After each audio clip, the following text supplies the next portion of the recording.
नमस्कार दोस्तों, हम न्यू राजस्थान जी के अति महत्वपूर्ण प्रश्नोत्तर सीरीज़ लेकर आ रहे हैं और सीरीज़ नंबर 4 लेके आए हैं, जिसमें राजस्थान के जो जितने भी एग्ज़ाम हैं, कॉम्पिटिटिव एग्ज़ाम है, सीईटी, बीएसटीसी, पीटीटी, रीट और भी जो राजस्थान की जो भर्तियां हैं उनको मद्देनज़र रखते हुए हम वेरी इंपॉर्टेंट क्वेश्चन लेके आ रहे हैं जो अब तक किसी न किसी एग्ज़ाम में आए हुए हैं और आने की भी संभावना है। तो बिना समय गवाए हुए आज का क्वेश्चन नंबर 1 की अगर हम बात करें तो क्वेश्चन नंबर 1 है आपके सामने। कौन से लोक देवता को धोलिया वीर के नाम से भी जाना जाता है? मतलब कौन सा लोक देवता है जिसको धोलिया वीर के नाम से जाना जाता है? ऑप्शन की अगर हम बात करें तो ऑप्शन है पाबूजी, कबीर, गोगाजी, तेजाजी। और आंसर है इसका तेजाजी। धोलिया वीर के नाम से कौन से लोक देवता जाने जाते हैं? तेजाजी। तेजाजी के और क्या उपनाम है? इन्हें जाटों के आराध्य देव तेजाजी की मान्यता, इन्हें परम गोरक्षक कहते हैं, गायों के मुक्तिदाता भी तेजाजी को ही कहा जाता है, धोलिया वीर कहते हैं, काला एवं बाला के देवता, कृषि कार्यों के उपकारक देवता के रूप में इन्हें जाना जाता है। और आपको स्क्रीन पे ये जो चित्र नज़र आ रहा है ये है हमारे लोक देवता तेजाजी महाराज का। आगे चलते हैं क्वेश्चन नंबर 2।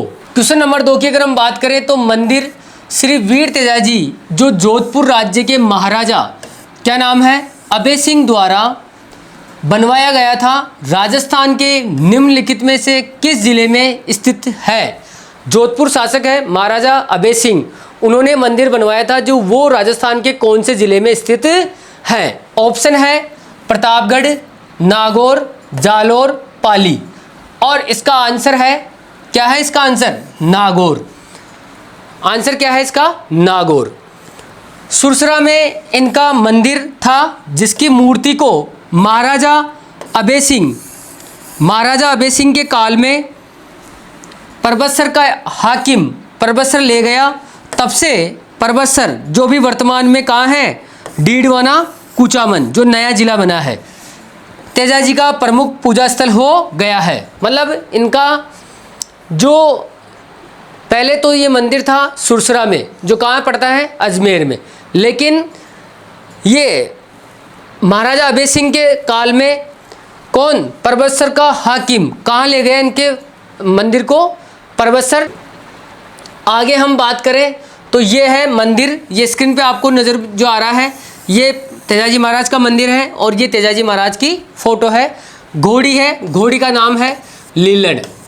क्या नाम है घोड़ी का? नाम लीलड़। ठीक है, आगे चलते हैं क्वेश्चन नंबर 3। क्वेश्चन नंबर 3 की अगर हम बात करें तो राजस्थान के लांगुरिया गीतों का संबंध है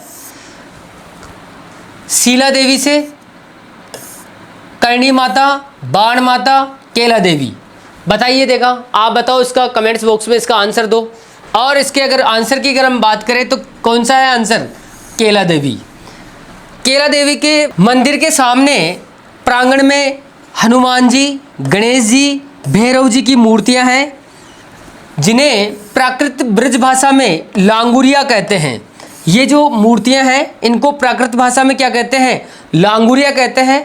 और इनके भक्त इनकी आराधना में कौन से गीत गाते हैं? कौन से? लांगुरिया गीत गाते हैं। ये जो आपको स्क्रीन पे नज़र आ रहे हैं ये है केला देवी। कौन सी देवी है? केला देवी। आगे चलते हैं क्वेश्चन नंबर 4। क्वेश्चन नंबर 4 की अगर हम बात करें तो निम्नलिखित में से किस लोक देवी को थार की वैष्णो देवी कहा जाता है? मतलब ऑप्शन है आपके पास में जीण माता, चामुंडा माता, ज्वाला माता, तन्नोट माता। मतलब इनमें से किस देवी को थार की वैष्णो देवी कहा जाता है? आंसर की अगर हम बात करें तो कौन सी देवी को थार की वैष्णो देवी कहा जाता है? तन्नोट माता को। कौन सी देवी को? तन्नोट माता के और क्या क्या उपनाम है? उपनामों की अगर हम बात करें तो तन्नोट माता जैसलमेर में, कहाँ मंदिर है इनका? जैसलमेर में है। इन्हें सेना के जवानों की देवी कहते हैं। रुमाल वाली देवी भी इन्हें ही कहा जाता है। और यहाँ जो ये जो तन्नोट जो माता है, ये इसके पुजारी और इसके जो भी सेवक है वो सबके सब कौन है? बीएसएफ के जवान ही है। और आपको स्क्रीन पे जो नज़र आ रहा है ये है श्री मातेश्वरी तन्नोट राय मंदिर, ठीक है, जो कहाँ है? जैसलमेर। आगे चलते हैं, क्वेश्चन नंबर 5।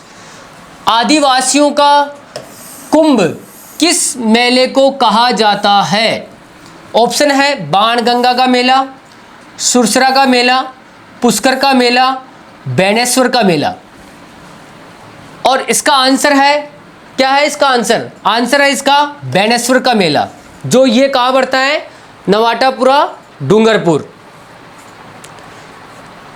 डूंगरपुर जिले के नवाटापुरा नामक स्थल पर माघ शुक्ल कब पड़ता है? ये माघ शुक्ल एकादशी से माघ शुक्ल पूर्णिमा तक सोम, जाखम एवं माही नदियों के संगम पर भरने वाला बेनेश्वर का मेला आदिवासियों का कुंभ मेला माना जाता है।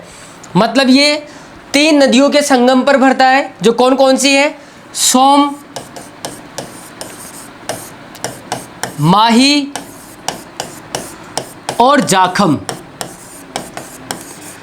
इन नदियों के संगम पर, त्रिवेणी संगम पर ये मेला भरता है, जिसे आदिवासियों का कुंभ भी कहा जाता है। ये जो स्क्रीन पे नज़र आ रहा है, ये नदी के किनारे जो भरने वाला जो मेला है, ये बेनेश्वर का मेला है और इसे ही आदिवासियों का कुंभ का मेला कहा जाता है। ऐसी मान्यता है कि जो ये आदिवासी लोग हैं, इस मेले में युवतियां अपना वर चुनती है। ठीक है, आगे चलते हैं, क्वेश्चन नंबर 6। क्वेश्चन नंबर 6 की अगर हम बात करें तो बाबू महाराज का मेला किस जिले में भरता है? बाबू महाराज का मेला किस जिले में भरता है? ऑप्शन है करौली, धौलपुर, सवाई माधोपुर, भरतपुर। और इसका आंसर क्या है? धौलपुर। क्या है? धौलपुर। बाबू महाराज का मेला कहाँ भरता है? धौलपुर में। बाड़ी धौलपुर में बाबू महाराज का मेला कब भरता है? भाद्र शुक्ल द्वितीया को यह मेला भरता है। और ये जो स्क्रीन पे देख रहे हैं, ये तो है बाबू महाराज का मंदिर, और ये जो लोग देख रहे हैं ये सब मेले में आए हुए। ठीक है, आगे चलते हैं, क्वेश्चन नंबर 7। राजस्थान में त्योहारों की शुरुआत श्रावणी तीज से होती है और अंत किस त्योहार से होता है? ऑप्शन है हरियाली तीज, छतड़ा छोत, शीतला अष्टमी, गणगौर। बताइए, देखा इसका आंसर आप कमेंट्स बॉक्स में दे। आंसर है इसका गणगौर। इसकी कहावत है तीज त्योहारा बावड़ी ले डूबी गणगौर। मतलब शुरुआत होती है तीज से और त्योहारों का अंत होता है गणगौर से। राजस्थान में त्योहारों का आरंभ तीज से होता है और समापन किससे होता है? गणगौर से होता है। और कहा भी गया है तीज त्योहारा बावड़ी ले डूबी गणगौर। ये देखिए आप गणगौर। एक क्वेश्चन और है, बिना ईसर की गणगौर कहाँ पूजी जाती है? मतलब कौन से जिले में पूजी जाती है? इसका आंसर आप कमेंट्स बॉक्स में देंगे। बिना ईसर की गणगौर कौन से जिले में पूजी जाती है? Question number 8। जयपुर में तीज की सवारी किस माह में निकाली जाती है? ऑप्शन है श्रावण महीने में, बैसाख, चैत्र, भाद्रपद। बताइए, आप बताओ इसका कमेंट्स बॉक्स में आंसर दो देगा। आंसर है इसका श्रावण माह में। जयपुर में तीज की सवारी किस माह में निकाली जाती है? श्रावण के माह में। तीज की सवारी जयपुर में श्रावण शुक्ल तृतीया को निकाली जाती है। कब निकाली जाती है? श्रावण शुक्ल तृतीया को। ये जो भाद्रपद में है, भाद्रपद में कौन सी तीज आती है? भादुड़ी तीज, जो ये कहाँ निकाली जाती है? बूंदी में। ठीक है, और इसे बूंदी की जो तीज है इसे बड़ी तीज कहते हैं, और जो जयपुर की तीज है इसे छोटी तीज कहते हैं। और वो जो आंसर था, वो जो क्वेश्चन था कि बिना ईसर की गणगौर कौन से जिले में पूजी जाती है, तो आंसर था क्या था? जैसलमेर। क्या था? जैसलमेर। स्क्रीन पे जो आप देख रहे हैं यह है जयपुर की तीज, जो श्रावण के महीने में श्रावण शुक्ल तृतीया को निकाली जाती है। ठीक है, क्वेश्चन नंबर 9। क्वेश्चन नंबर 9 की अगर हम बात करें तो राजस्थान में पोमचा कहते हैं, मतलब पोमचा किसे कहते हैं राजस्थान में? ऑप्शन है महिलाओं की ओढ़नी विशेष को, पुरुष के साफे को, महिलाओं की ऊनी शॉल को, आदिवासी महिलाओं के वस्त्र विशेष को। बताइए देखा, राजस्थान में पोमचा कहते हैं, महिलाओं की ओढ़नी विशेष को राजस्थान में पोमचा कहा जाता है। पोमचा महिलाओं की इस विशेष प्रकार की, मतलब एक विशेष प्रकार की ओढ़नी में पद्म, मतलब कमल की तरह गोल गोल अभिप्राय बने होते हैं, जिसके कारण यह पोमचा कहलाता है। और आपको जानकारी के लिए बता देवे कि जो जिस स्त्री के लड़का होता है वहां पर तो लाया जाता है पीला पोमचा, ठीक है, और ये तो लड़के के जन्म पर ननियाल पक्ष की तरफ से, ठीक है। और ये जो है ये है पीला पोमचा, जो मतलब ये जो देख रहे हैं आप, इस पे गोल गोल जो ये कमल की फूल की तरह जो बने हुए हैं, इसी को राजस्थान में पोमचा कहते हैं। आगे चलते हैं, क्वेश्चन नंबर 10। राजस्थान में पोमचा एक प्रकार की ओढ़नी पहनी जाती है। कब पहनी जाती है? माँ बनने के उत्सव पर, विवाह के अवसर पर, अविवाहित कन्या द्वारा, एक विधवा द्वारा। बताइए इसका आंसर। राजस्थान में पोमचा एक प्रकार की ओढ़नी पहनी जाती है, कब पहनी जाती है?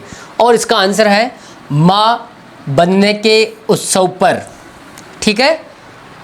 कब पहनी जाती है? माँ बनने के उत्सव पर। पोमचा बच्चे के जन्म पर शिशु की माँ के लिए मातृपक्ष की ओर से लाया जाता है और सद्य प्रसूता को पहनाया जाता है, जिसने मतलब अभी भी बच्चे को जन्म दिया है उसको पहनाया जाता है। किसकी तरफ से? शिशु की माँ के लिए मातृपक्ष की ओर से, ठीक है। आगे चलते हैं, क्वेश्चन नंबर 11। थमनियों, थेड़ियों, आड़, टुस्सी नामक आभूषण महिलाओं द्वारा कहाँ धारण किए जाते हैं? ये सब आभूषण हैं। थमनियों, थेड़ियों, आड़, टुस्सी नामक आभूषण महिलाओं द्वारा कहाँ पर धारण किए जाते हैं, मतलब कहाँ पर पहने जाते हैं? सिर पर, कंठ पर, हाथ पर, कमर पर। बताइए इसका आंसर कमेंट्स बॉक्स में दें कि इसका आंसर क्या होगा। आंसर की अगर हम बात करें तो कहाँ धारण किए जाते हैं? कंठ पर। कहाँ धारण किए जाते हैं? कंठ पर। कंठ पर थमनियों, थेड़ियों, आड़, टुस्सी, मूठिया, झालरा, ये आदि सब कहाँ धारण किए जाते हैं? कंठ या गले पर। ये देखिए आपके सामने, ये स्क्रीन पे जो है ये राजस्थान प्रदेश की नारी के आभूषण है। जो कंठ की अगर हम बात करें तो तुलसी, मटरमाला, टुस्सी, ये सब भी कहाँ धारण किए जाते हैं? कंठ या गले में। आगे चलते हैं, क्वेश्चन नंबर 12। दामना आभूषण स्त्रियां शरीर के किस भाग में पहनती है? ऑप्शन है कान में, नाक में, कमर में, अंगुली में। मतलब दामना जो आभूषण है स्त्रियां शरीर के किस भाग पर पहनती है? आंसर की अगर हम बात करें तो ये पहनती है उंगली पर। कहाँ पर? अंगुली पर। उंगलियों के आभूषण और क्या क्या हैं? बीटी, ठीक है, हथपान, दामना, छड़ा, ये सब किसके आभूषण है? उंगलियों के आभूषण। और ये देखिए उंगलियों के आभूषण की अगर हम बात करें तो हथपान हो गया था, छड़ा हो गया था, बीटी, दामना, और क्या है? एक है कौन सा? मूंदड़ी, अंगूठी, पवित्री, पट्टा बिट्टी और बीटी, ये सब भी कहाँ धारण किए जाते हैं? उंगलियों में, ठीक है। आगे चलते हैं, क्वेश्चन नंबर 13। ताराभात की ओढ़नी राजस्थान की किन स्त्रियों की लोकप्रिय वेशभूषा है? राजपूत, गुजर, आदिवासी, जाट। ताराभात की ओढ़नी राजस्थान की किन स्त्रियों की लोकप्रिय वेशभूषा है? ऑप्शन है राजपूत, गुजर, आदिवासी, जाट, और आंसर है इसका आदिवासी। ठीक है। ताराबाद की ओढ़नी की अगर हम बात करें तो आदिवासी युवतियों की प्रिय ओढ़नी जिसमें जमीन भूरी लाल तथा किनारों का छोर काला होता है, मतलब जिसमें जमीन भूरी लाल तथा किनारों का छोर कैसा होता है, किनारों का छोर काला होता है। क्वेश्चन नंबर 14, आदिवासियों में कटकी वस्त्र पहना जाता है। आदिवासी महिलाओं में या आदिवासियों में कटकी वस्त्र कौन पहनता है? पुरुषों द्वारा, अविवाहित युवतियों द्वारा, विधवाओं द्वारा, विवाहित स्त्रियों द्वारा। बताइए इसका आंसर, कमेंट्स बॉक्स में दो इसका आंसर आप। और इसका आंसर की अगर हम बात करें तो अविवाहित युवतियों द्वारा इसका वस्त्र पहना जाता है, कटकी वस्त्र। कटकी या पावली भांत की ओढ़नी, कटकी कह दो या फिर पावली भांत की ओढ़नी अविवाहितों की ओढ़नी जिसकी जमीन लाल काले रंग युक्त व बूटियां सफ़ेद रंग की होती हैं, जो कौन धारण करती है? अविवाहित युवतियों द्वारा। क्वेश्चन नंबर 15, कौन सा संस्कार जन्म से संबंधित है? सामेल, बान, मोसर, जड़ूला। मतलब कौन सा संस्कार है जो जन्म से संबंध रखता है, और कौन सा है? आंसर है जड़ूला। कौन सा है? जड़ूला। राजस्थान में बच्चे के 2 या 3 वर्ष, कब? मतलब 2 या 3 वर्ष का हो जाने पर बच्चे को किसी तीर्थ स्थान पर, मतलब 2-3 वर्ष का होते ही जो शुरू में जो केस जो बाल है वो मुंडवाए जाते हैं, तो वो अपने इष्ट के स्थान पे मुंडवाए जाते हैं। तो वही है कि राजस्थान में बच्चे के 2 या 3 वर्ष के हो जाने पर बच्चे को किसी तीर्थ स्थान पर ले जाकर उसके केस मुंडवाए जाते हैं, जिसे जड़ूला या मुंडन कहा जाता है। या तो जड़ूला कह दो या फिर उसे मुंडन भी कहा जाता है। क्वेश्चन नंबर 16, राजस्थान लोक जीवन में ढूंढ है, मतलब ढूंढ है क्या? ऑप्शन है पुत्र के जन्म के 10 माह बाद किया जाने वाला उत्सव, एक लोक नृत्य है, बच्चे के जन्म की पहली होली पर परसुता के पीहर पक्ष की ओर से किया जाने वाला संस्कार, या फिर ऑप्शन 4 विवाह संबंध निश्चित होने पर वर को दिए जाने वाला उपहार आदि। बताइए, मतलब राजस्थान लोक जीवन में ढूंढ है क्या? आंसर की अगर हम बात करें तो आंसर है इसका नंबर 3, बच्चे के जन्म की पहली होली पर जो प्रसूता के पीहर के पक्ष की ओर से जो किया जाने वाला संस्कार है उसे ढूंढ कहते हैं। ढूंढ बच्चे के जन्म के बाद प्रथम होली पर, मतलब किसी भी महिला के बच्चा हुआ उसकी जो प्रथम होली आती है उस पर ननिहाल पक्ष की ओर से, किस पक्ष की ओर से? ननिहाल पक्ष की ओर से उपहार, कपड़े, मिठाई, फूल भेजे जाते हैं, वो क्या कहलाता है? ढूंढ कहलाता है। क्वेश्चन नंबर 17, खेतों में जुताई के बाद भूमि को समतल करने के लिए फेरा जाने वाला मोटा पाट क्या कहलाता है? मतलब खेतों में जुताई के बाद में भूमि को समतल करने के लिए जो फेरा जाने वाला जो मोटा पाट होता है वो क्या कहलाता है? ऑप्शन है चावो, चाहड़, चावर, चांदोराणो। बताइए, आप इसका आंसर बताइए देगा कमेंट्स बॉक्स में। आंसर की अगर हम बात करें तो आंसर है चावर। क्या है? चावर। चावर को और किस नाम से जानते हैं? पटेला कहते हैं इसे, पाटा कहते हैं, हमाड़ो कहते हैं। ये सब क्या काम आता है? जुते हुए खेत को चौरस करने के लिए, चौरस का मतलब समतल करने के लिए उनमें जो लकड़ी का एक चौड़ा और भारी, मतलब ये चौड़ा और भारी होता है, थकता सा फेरा जाता है, उसे क्या कहते हैं? चावर कहते हैं। आजकल जो आप ट्रैक्टर वगैरह देखते हैं, ट्रैक्टर में जो हल वगैरह जो हल होता है हल के पीछे ही एक लकड़ी का जो मोटा सा एक जो पार्ट होता है उसे ही चावर कहते हैं। वो क्या करता है कि जो खेतों में जुताई के बाद में जमीन को समतल करता है वो। ठीक है। क्वेश्चन नंबर 18, राजस्थान में रायका है, मतलब रायका क्या है राजस्थान में? ऑप्शन है परंपरागत घोड़े के पालन पोषण करता, परंपरागत ऊंट पालन पोषण करता, गांव से गांव माल बेचते थे, नमक व्यापारी। क्या है रायका? आंसर की अगर हम बात करें तो परंपरागत ऊंट पालन पोषण करता ही राजस्थान में क्या है? रायका कहलाते हैं। और इन्हें ही रायका या फिर रेबारी भी कहते हैं। क्या कहते हैं? रेबारी भी इन्हें ही कहा जाता है। जो ये खानाबदोश जनजाति होती है जो ऊंट पालने का कार्य करती है ये। ठीक है। परंपरागत ऊंट पालन पोषणकर्ता को रायका या रेबारी कहा जाता है। और ये स्क्रीन पे जो आप देख रहे हैं, ये देखिए स्क्रीन पे, ये जो स्क्रीन पे है ये ऊंट पालने का काम करती है ये जनजाति रेबारी या रायका, जो ये खानाबदोश जनजाति है। मतलब ये एक स्थान से दूसरे स्थान पर आती जाती रहती है और अपना जीवन यापन करती है ये। ठीक है। आगे क्वेश्चन नंबर 19। क्वेश्चन नंबर 19 की अगर हम बात करें तो सिंधु घाटी से अलग एक हड़प्पा उत्खननकर्ताओं द्वारा निम्नलिखित में से किसका वर्णन किया गया है? ऑप्शन है कुर्दा, वेनारा, कालीबंगा, बिहारीपुरा।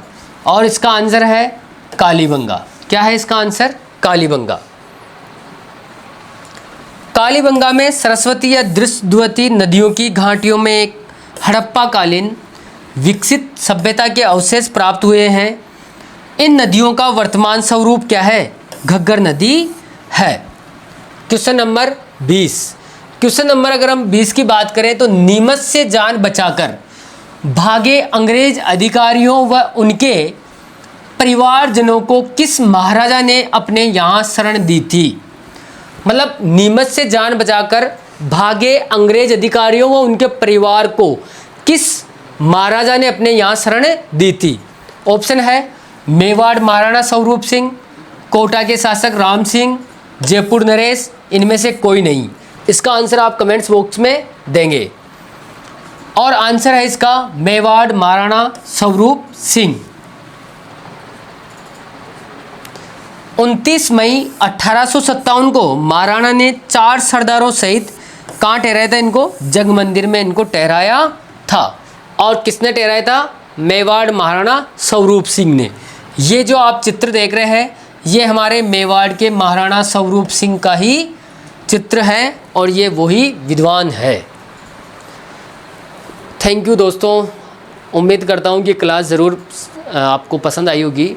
और ये क्लास आपके जो आगामी एग्ज़ाम है BSTC, PTT, CAT, रीट सभी के लिए अति महत्वपूर्ण क्लास है। तो आप हमसे कंटिन्यू जुड़े रहिए।